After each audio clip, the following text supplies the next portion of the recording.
Assalamualaikum warahmatullahi wabarakatuh. Selamat pagi anak-anak. Hari ini kita akan melanjutkan tema 1, subtema 3, pembelajaran 4 dan 5.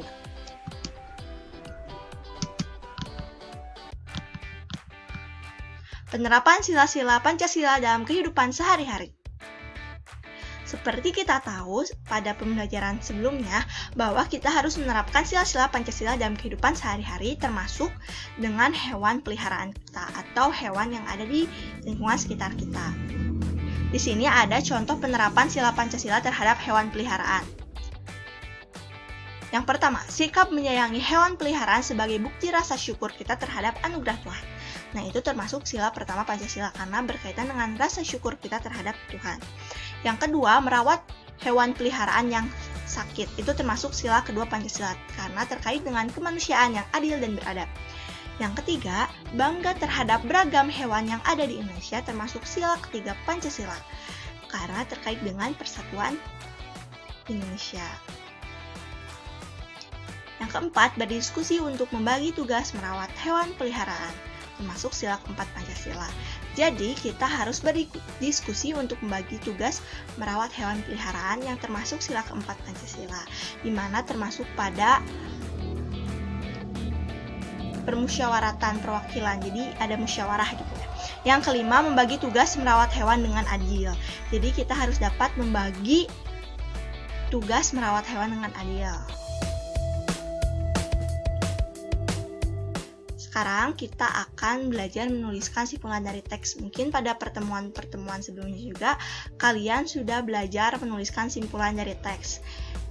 Di sini Ibu akan lebih menekankan lagi mengenai bagaimana sih cara menuliskan simpulan dari teks. Tentunya kita harus dapat membuat simpulan dari sebuah teks itu dengan memperhatikan pokok permasalahan atau intisari teks tersebut.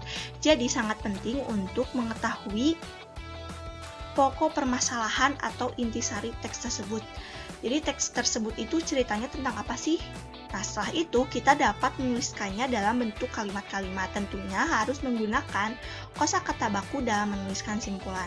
Jadi sangat penting untuk kita mengetahui permasalahan atau intisari dari teks dan kita dapat menuliskannya dalam kalimat-kalimat. Pada pertemuan-pertemuan sebelumnya, kita telah belajar mengenai berbagai hal mengenai Asia Tenggara.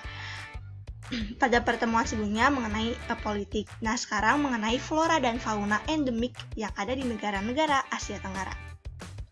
Kondisi geografis yang beragam mempengaruhi keragaman flora dan fauna di Asia Tenggara.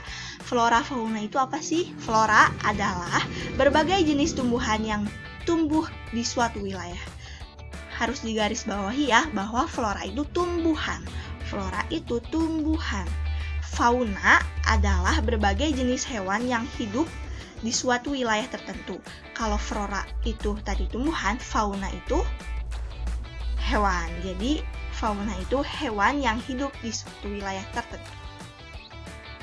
Nah, sekarang kalian coba untuk mengidentifikasi dan menyebutkan flora dan fauna unik dari negara di Asia Tenggara yang ada di gambar ini. Bendera apa ini? Bendera Indonesia ya. Nah, jadi coba sebutkan flora dan fauna unik dari negara Indonesia. Jadi endemik itu unik ya. Nah, pada pertemuan-pertemuan awal-awal kalian kan udah belajar membuat patung ya, patung dari malam. Ada juga yang buat dari tanah liat. Nah, setelah membuat patung ada pameran. Pameran adalah pertunjukan untuk hasil karya berupa barang produksi perorangan atau kelompok. Tujuannya untuk memperkenalkan karya tersebut kepada orang lain. Jadi, kita bisa memamerkan patung-patung kita dalam pertunjukan seni atau pameran karya seni. Tujuannya apa sih? Untuk memperkenalkan karya kita terhadap orang lain. Wah, ternyata kita sudah pada akhir pertemuan hari ini ya. Sampai jumpa di pertemuan selanjutnya ya. Dadah. Wassalamualaikum warahmatullahi wabarakatuh.